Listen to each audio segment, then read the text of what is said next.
তো বর্ডার গাভাস্কার ট্রফিতে হারলো, বেশ কয়েক বছর পর হারলো। হারার পর গৌতম গম্ভীর বলে দিল যে এরপরে যারা যারা পারফরমেন্স করতে না পারবে তারা কিন্তু দলের বাইরে চলে যাবে, যারা ভালো খেলবে তারাই কিন্তু চান্স পাবে।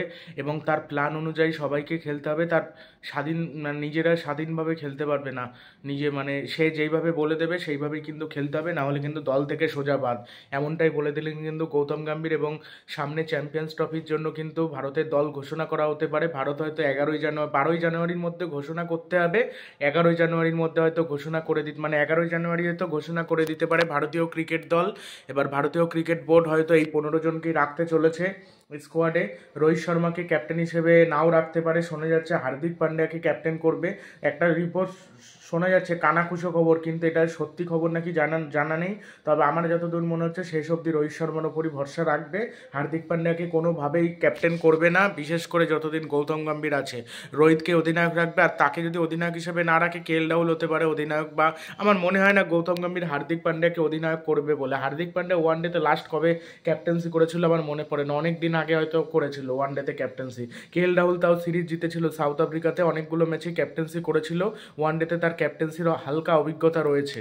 রোহিত যেহেতু খেলবে, রোহিতই ক্যাপ্টেন্সি করবে, তার কারণ ওয়ানডে ওয়ার্ল্ড কাপে তারই নেতৃত্বে কিন্তু ভারত হেরেছিল ফাইনালে। কিন্তু ফাইনালে ওঠাও কিন্তু অতটা চারটিখানি কথা ছিল না, ফাইনালে উঠেছিল কিন্তু এই রোহিত শর্মার নেতৃত্বে, এটা কিন্তু মনে রাখতে হবে। সেই জন্য রোহিত শর্মা ক্যাপ্টেন হিসেবে থাকবে বলে আমার ব্যক্তিগতভাবে মনে হচ্ছে। বিরাট কোহলি থাকবে, শ্রেয়াস আয়ার থাকবে, শুভমান গিল থাকবে, কে এল রাহুল থাকবে, ঋষভ পান্ত থাকবে, হার্দিক পান্ডিয়া থাকবে, হার্দিক পান্ডিয়া থাকবে, রবীন্দ্র জাদেজা থাকবে, অক্সার প্যাটেল থাকবে, কুলদীপ যাদব থাকবে।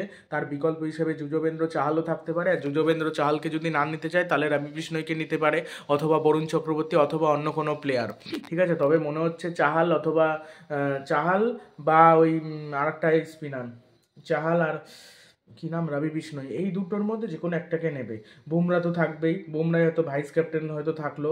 মোহাম্মদ শামি সুযোগ পাবে নাকি বলা যাচ্ছে না, তবে মোহাম্মদ শামি যদি পুরোপুরি চোট থেকে ফিরে আসে তাহলে মোহাম্মদ শামিকে রাখা হবে, না হলে মোহাম্মদ শামিকে রাখা হবে না, মোহাম্মদ সিরাজকে রাখা হবে।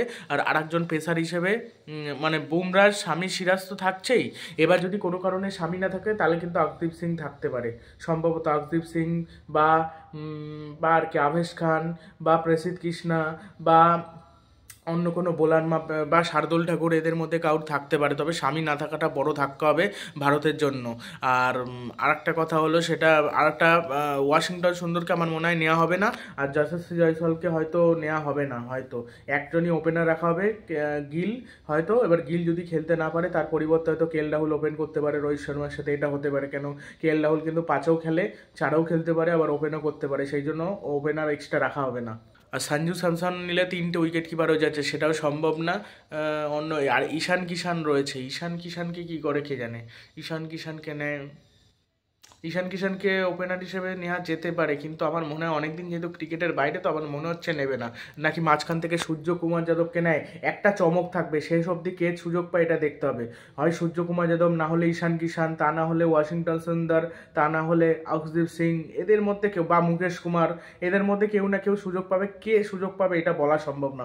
ওই একটাই সারপ্রাইজ থাকছে, ওইটাই চমক, ওইটাই একটা দেখতে গেলে চমক ভারতীয় দলের স্কোয়াডে।